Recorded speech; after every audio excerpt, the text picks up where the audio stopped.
inclus, c'est un voyage au cœur des vies d'individus inspirants qui semblent avoir fait un pas de plus vers la réelle inclusion. Des gens qui accueillent les différences comme une richesse à notre société. Je m'appelle Valérie Toupin de La Fontaine, je suis conseillère en éducation et en coopération. Voici Tout inclus, le balado, une inclusivité de la Commission des droits de la personne et des droits de la jeunesse. Avec moi aujourd'hui, Robert Boudreau, ancien coordonnateur du camp de Lille et actuellement assistant de recherche pour le GIREL, un groupe interdisciplinaire de recherche sur l'expérience inclusive de loisirs, et Teresa Soto, maman de Alejandra, qui est une enfant qui vit avec une maladie génétique rare et qui fréquente le camp de jour depuis 2017. Merci d'être là pour nous partager un petit bout de votre histoire aujourd'hui. C'est très apprécié. J'ai envie d'entrée de jeu qu'on commence avec Teresa et que vous nous parliez un petit peu d'Alejandra et de sa maladie et de ce qui la caractérise finalement. Bon, nous sommes arrivés ici au Canada quand Alejandra avait presque 3 ans.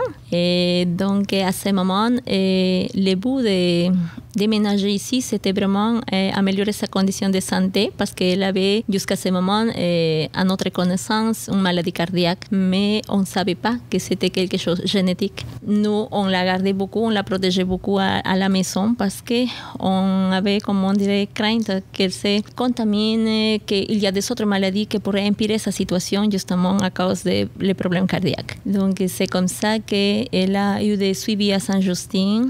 Là-bas, ils ont fait un cathétérisme cardiaque en première instance et elle a amélioré un petit peu. Mais toujours, on a évité, par exemple, la garderie, toujours pour prendre soin d'elle plus à la maison. Donc, tout ce temps, nous, on faisait aussi nos choses concernant la validation des titres et tout ça, mon mari et moi, parce que, bon, on voulait faire nos vies professionnelles aussi. Finalement, quand elle a rentré à l'école, on voyait que pour la communication, serait mieux qu'elle soit plus avec des autres enfants de son âge. Donc, à ce moment, on a cherché un camp d'été, comme on dirait, qui soit plus sécuritaire pour elle. Et on voyait vraiment, quand on fait la recherche, qu'ici, le camp de Lille, c'était un endroit vraiment qui pourrait accomplir ce que nous, en tant que parents, on pensait que c'est la meilleure chose pour elle. Bon, heureusement, c'était bien réussi notre choix parce que nous, on rencontrait vraiment de belles qualités de gens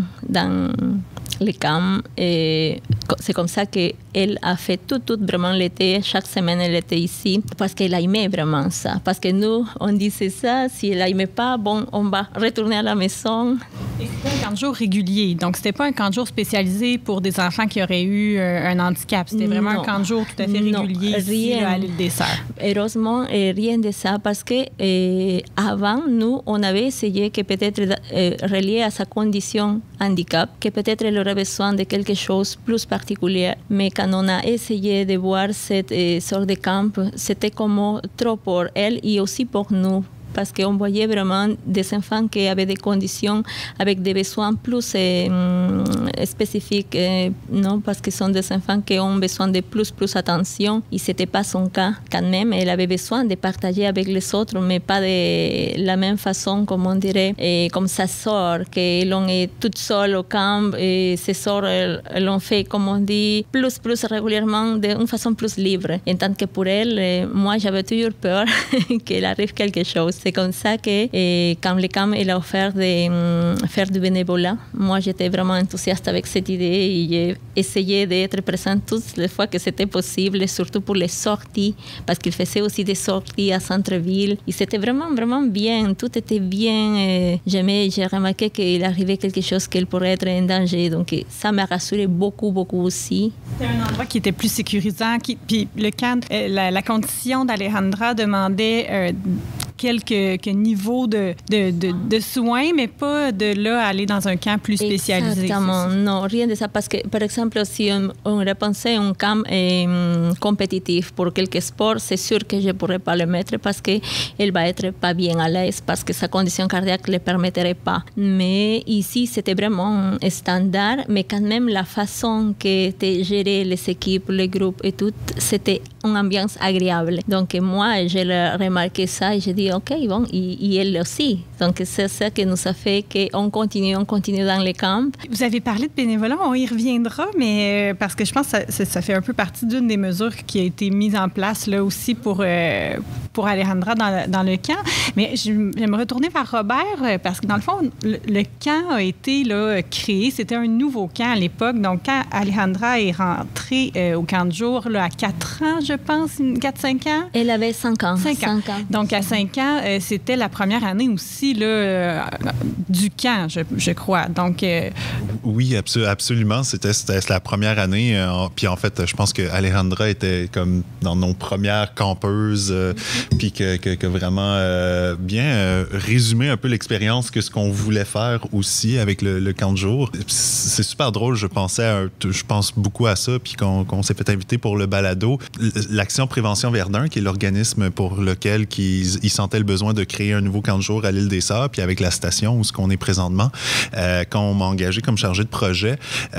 Moi, j'avais quelques expériences dans les camps de jour. J'avais été un petit peu moniteur ici et là. J'avais une grosse expérience d'animation. Fait que j'ai passé 10 ans, 15 ans avec des enfants, mais jamais dans le cadre de opérationnaliser un camp de jour ou un camp de jour qu'on va dire standard, ce qu'on pourrait voir. Fait que j'avais beaucoup d'idées, j'étais très créatif, puis des bonnes intentions, je pense, puis la sécurité un peu, puis justement, tu sais, l'expérience qu'on voulait faire vivre aux enfants, mais sans nécessairement ce cadre régulier qu'on voit souvent. Fait que j'explique ça parce que moi, qu'on m'a dit faire un camp de jour, on avait plein de choses qu'on connaissait pas. Fait qu'on essayait juste de faire de notre mieux.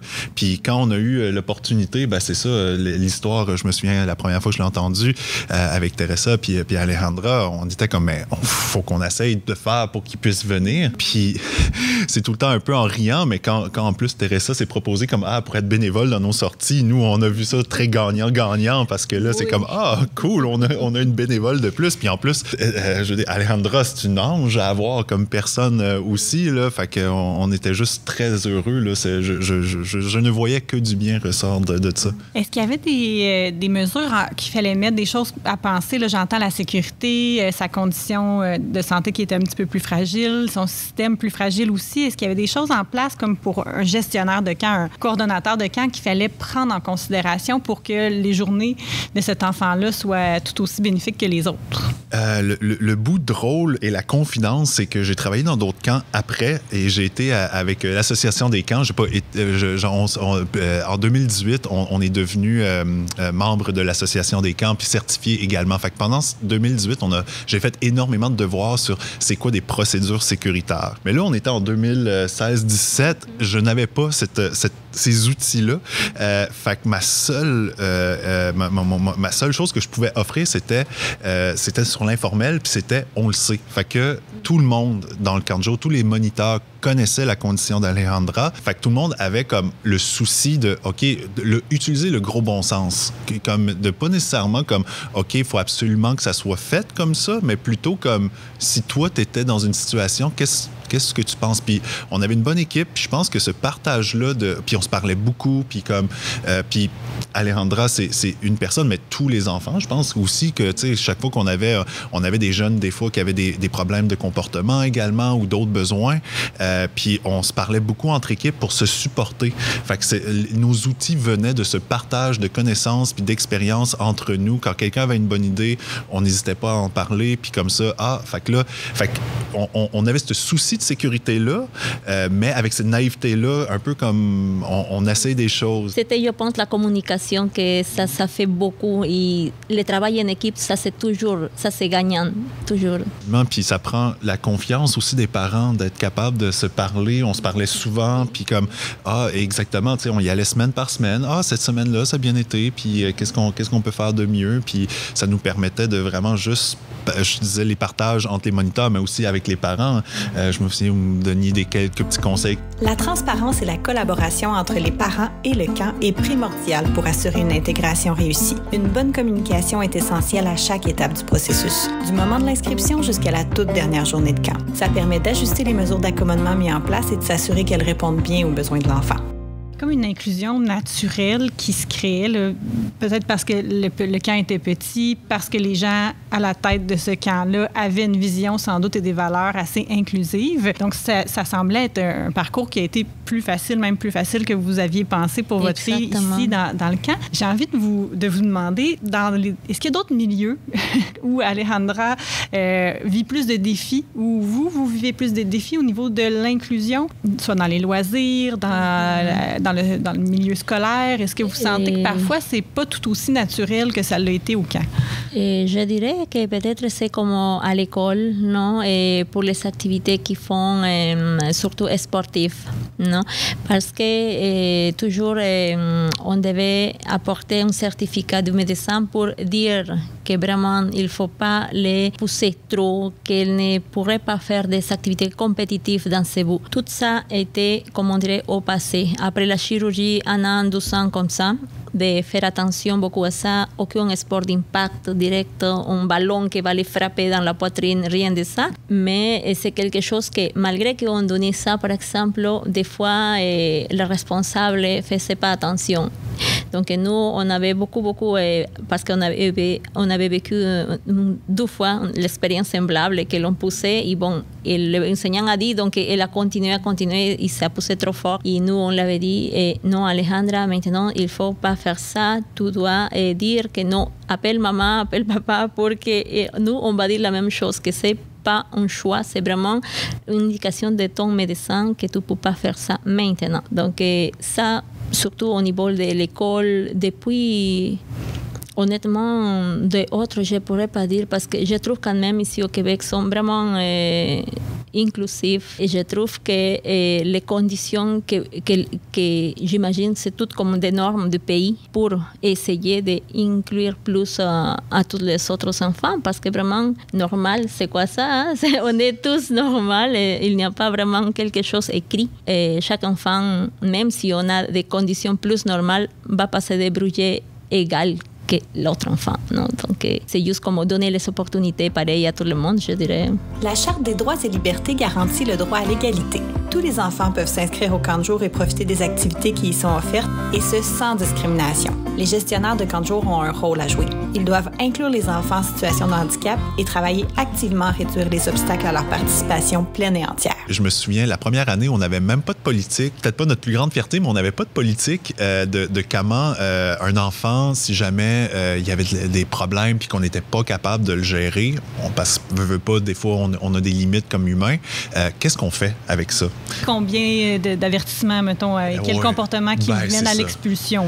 On avait un code de vie, mais je me souviens, c'était le code des pirates, parce qu'on était un camp de pirates, puis c'est le règlement numéro 1, c'était on garde le sourire. Là. Mais effectivement, on n'avait pas après tant de temps, mais c'est que ça nous a permis de quand même... J'avais tout le temps une politique, puis c'est super informel, mais on rencontrait les parents, puis dès qu'un enfant avait une situation, moi, je prenais le temps avec le parent à la fin, dire, écoute, le petit tel, petit une telle, aujourd'hui, ça n'a pas bien été, puis le parent disait, ouais, je sais, il y a une misère à la maison, puis tout ça. OK, on comprend. Qu'est-ce que vous faites? Qu'est-ce que nous, on fait? Puis ça revient vraiment au partage, puis de juste essayer d'avoir cette volonté-là de vouloir garder la personne, parce que moi, il n'y a rien qui m'aurait fait le plus triste de voir dire à un enfant, OK, tu ne peux plus venir au camp. Puis après les années, on s'est modulé, puis on a été capable d'aller chercher un peu plus cette formalité-là. Mais encore à ce jour, il n'y a rien qui va me faire plus pleurer puis être émotionnel qu'à un moment donné, devoir se réaliser, on n'a pas été capable, parce que c'est un peu... On est humain, fait qu'il faut comprendre notre limite. Mais ça vient toujours toucher, puis je suis convaincu que beaucoup de monde qui travaille dans ces genres de domaines-là, tu veux pas te rendre là, fait que t'essayes tout. Quand t'es rendu là, faut que tu te convainques, parce que c'est souvent vrai, t'as vraiment tout essayé, ce qui était possible. Puis même après ça, c'est des fois arrivé, OK, bon, ben on va peut-être le ramener à la maison pendant 1 semaine, puis on va le réessayer après. Juste pour voir s'il a réussi à comprendre, puis on le récupérait toujours avec la meilleure émotion, l'espérance. OK, ouais, cette fois-ci, ça va marcher. Là. Puis là, je dis ça, encore une fois, je veux juste préciser à Alejandra, on n'a jamais eu de problème du tout de comportement. Mais par contre, je me souviens souviens qu'à un moment donné, c'était super drôle parce que plus qu'elle prenait confiance, puis c'était vraiment bien, des fois, on la voyait faire des petits mauvais coups. Mais ça c'est le fun, ces petits mauvais coups-là, là, parce qu'il essaye de tirer un peu l'élastique, puis elle se met amie, puis on sait que c'est un âge aussi où on se découvre, puis la socialisation, ça se fait aussi avec comme, t'es pas game de faire ça, puis là, on les voyait, puis je me souviens à un moment donné, un moniteur l'avait emmené dans mon bureau, puis là, ça, c'était cute, là, puis là, elle était là, puis là, OK, puis là, mais c'est beau, ces moments-là, parce que c'est la découverte de l'enfance, il y a rien de plus touchant à ce moment-là. Fait que... Tantôt, on a parlé de bénévolat, donc, parce que j'ai entendu, il y avait la crainte de la maman, hein, derrière, oui, il y a les capacités, il y avait la condition d'Alejandra, de sa condition physique, mais il y avait maman derrière qui avait un petit peu peur aussi de l'envoyer dans un milieu comme ça. Donc, ce bénévolat-là, comment ça s'est organisé? Il y avait un besoin de volontaires, vous avez levé la main, puis c'est dans quel genre d'activité que vous étiez intégré? J'ai nommé la volontaire à Île-des-Sœurs. Ouais. La volontaire. Parce que vraiment, à toute activité qui se présentait, ici ma fille va être là, je dis, OK, je vais participer au moins pour la regarder de loin, parce que je ne voulais pas être toute sur elle, mais quand même être proche si jamais elle aurait besoin de moi. Non? Et c'est comme ça que je pense que je faisais 2 ou 3 fois semaine à Lille. C'est pour ça que ça a changé en 2018, parce que je ne pouvais pas être toujours derrière elle. Mais en 2017, c'était tout avec elle. Et c'est comme ça que j'ai vécu aussi. Et j'étais vraiment touchée quand j'ai vu ces moments qu'elle a réussi à faire quelque chose. Non? Et je me rappelle beaucoup que quand elle faisait des marches plus longues, non? Elle disait, maman, j'ai dit que j'étais fatiguée et ils m'ont pris dans ses bras. Donc, ils ont continué la marche et elle profitait des fois. J'ai dit, Alejandra. Mais bon, elle a profité de ça. Depuis, autre chose que j'ai aimé beaucoup, parce que j'étais vraiment témoin avec elle quand, une fois dans la natation, avant que les enfants vont plonger, ils font comme un test pour leur donner un bracelet d'une couleur particulière et voir qui va mettre un gilet ou qui non. Oh mon Dieu, ça marchait. Elle a réussi. Elle était tellement contente qu'on a eu son bracelet qui pouvait être sans gilet, parce que les autres enfants mettaient son gilet, les plus grands, mais elle non. Donc j'ai dit, waouh, c'était vraiment quelque chose. Vous étiez témoin de ces moments-là. Oui, mais grâce à justement que j'ai eu l'opportunité d'être bénévole dans les camps.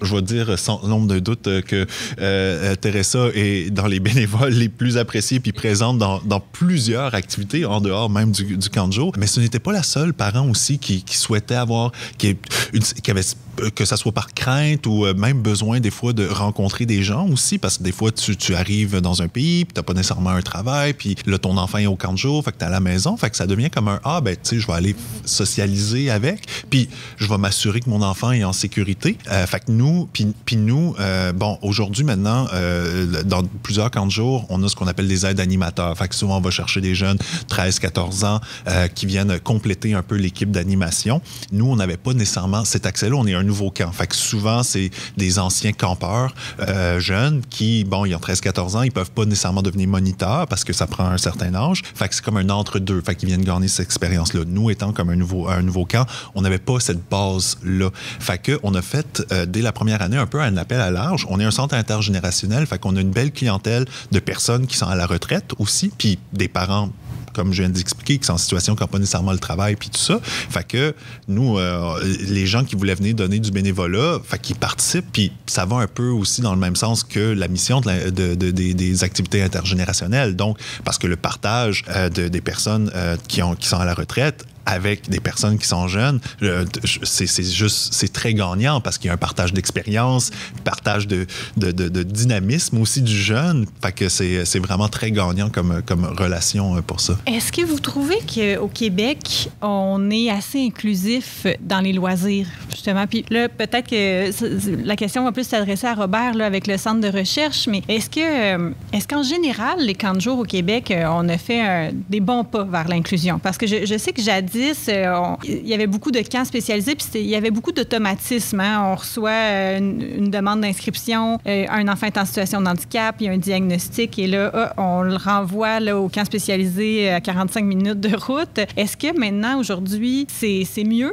Bien, c'est sûr que, mettons, ma valeur très forte sur l'inclusion va toujours dire, bien, toujours pas assez parce qu'on peut toujours s'améliorer. Mais bon, ceci dit, la perfection n'existe pas. On est quand même dans une bonne démarche vers ça. Puis cet été, j'ai eu la chance justement de travailler avec le GIREL et par le projet Médiation par les pairs. Parce que quand on parle on parle souvent d'accessibilité. Fait que là, des gens qui ont certains besoins, un handicap, exemple, d'avoir accès à une place, c'est déjà une bonne marche en avant. Par contre, on veut pas s'arrêter là parce qu'on veut que la personne, le sentiment d'appartenance est hyper important, puis le sentiment d'être inclus dans la place, donc de moins voir ces différences ou plutôt accepter ces différences, puis considérer qu'on est tous différents.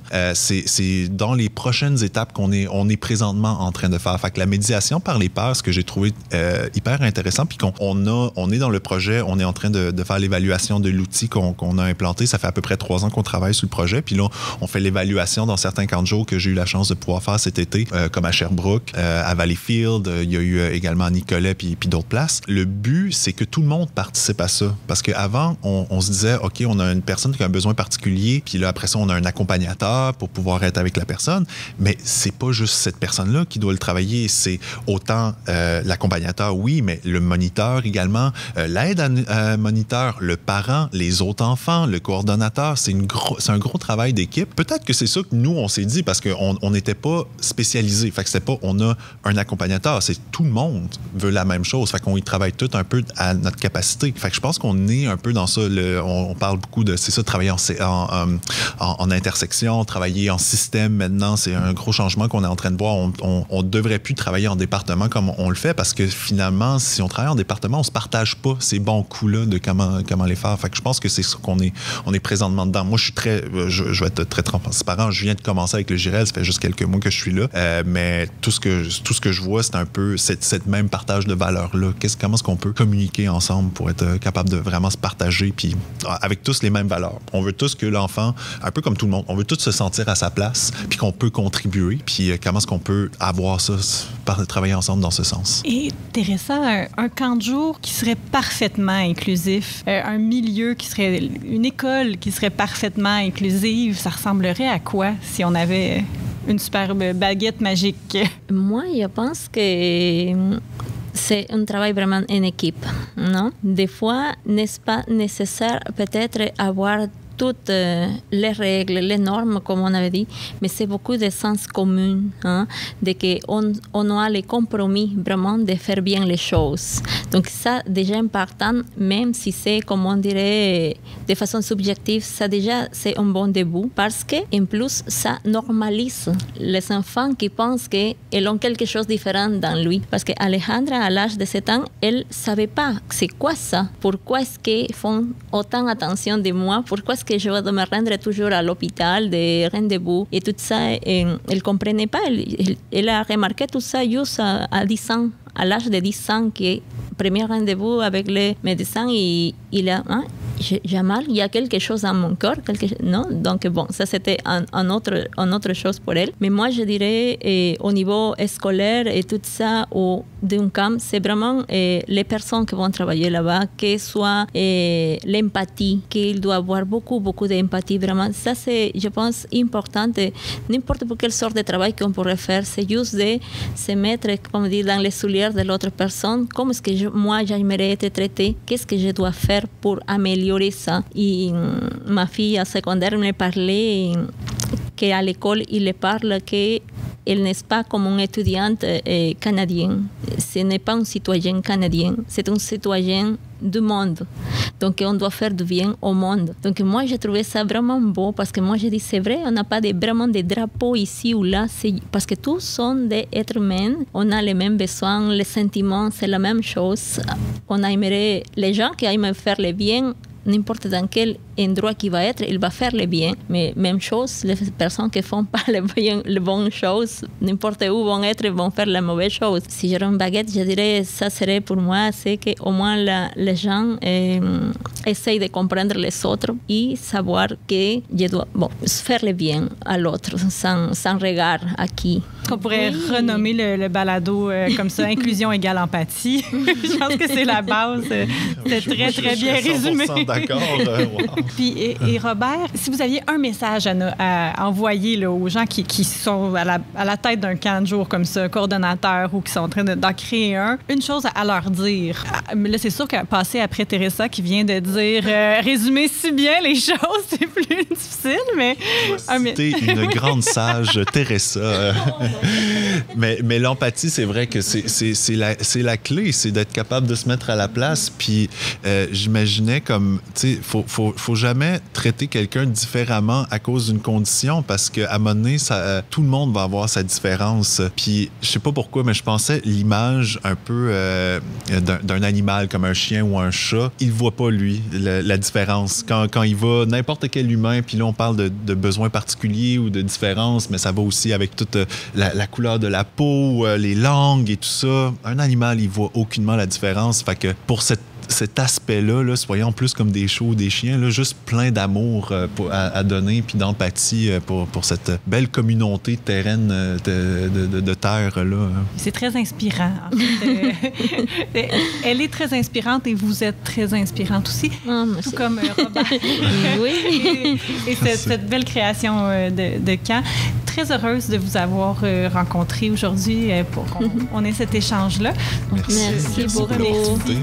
Le balado Tout inclus est le 3e épisode d'une série d'entretiens inspirants sur l'inclusion des personnes en situation de handicap dans différentes sphères de notre société. Il est produit par la Commission des droits de la personne et des droits de la jeunesse, monté par Jack Duhem de l'équipe des communications, idéalisé et animé par moi-même. Et je remercie Teresa et Robert de nous avoir partagé leur histoire et le Centre intergénérationnel La Station à l'Île des Sœurs de nous avoir accueillis dans leurs magnifiques locaux. Vous pouvez aussi voir notre visite en photo sur le site web de la Commission et sur nos différents réseaux sociaux.